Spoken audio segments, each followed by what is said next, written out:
तर दीपक काटेला आता 2 दिवसांची पोलीस कोठडी सुनावण्यात आली आहे। प्रवीण गायकवाड हल्ला प्रकरणामध्ये एक महत्त्वाची अपडेट येते।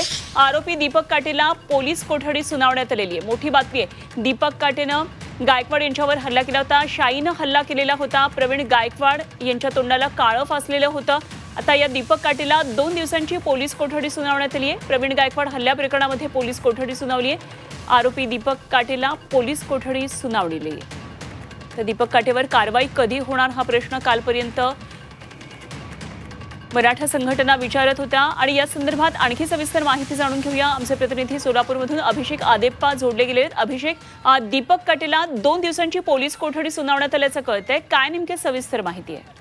निश्चितच अनुपमा, आपण जर पाहिलं तर कालपासून 2 आरोपी हे सोलापूर ग्रामीण पोलिसांच्या ताब्यात ठेवले होते। काल विधानसभेत दिवसभर वातावरण तापताना आपल्याला पाहायला मिळालं। एकंदरीत यांच्यावर अखेर गुन्हा दाखल करून तो अजामीनपात्र गुन्हा हा दाखल करण्यात आलेला आहे आणि त्यांना काहीच वेळापूर्वी अक्कलकोट येथील दिवाणी व फौजदारी न्यायालयात या दोन्ही आरोपींना हजर करण्यात आलं होतं आणि न्यायालयासमोर उभे केलं असता न्यायालयाने 2 दिवसांची पोलीस कोठडी सुनावली आहे। एकंदरीत कोणताही अनुचित प्रकार घडू नये यासाठी न्यायालयाचा जो परिसर आहे त्या ठिकाणी मोठा पोलीस बंदोबस्त लावण्यात आलेला होता।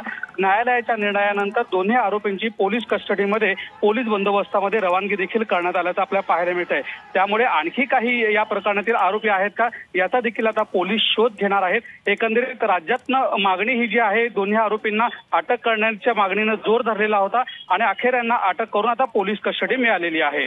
ठीक, अभिषेक, धन्यवाद दिलेल्या या सगळ्या सविस्तर तपशिलांसाठी। अभिषेक आदेप्पा आमचे प्रतिनिधी सोलापूरमधून आपल्या बरोबर होते। अक्कलकोटमध्ये ही घटना घडलेली होती आणि या संदर्भात आता दीपक काटेला पोलीस कोठडी देण्यात आली आहे। अजामीनपात्र गुन्हा दाखल केलाय।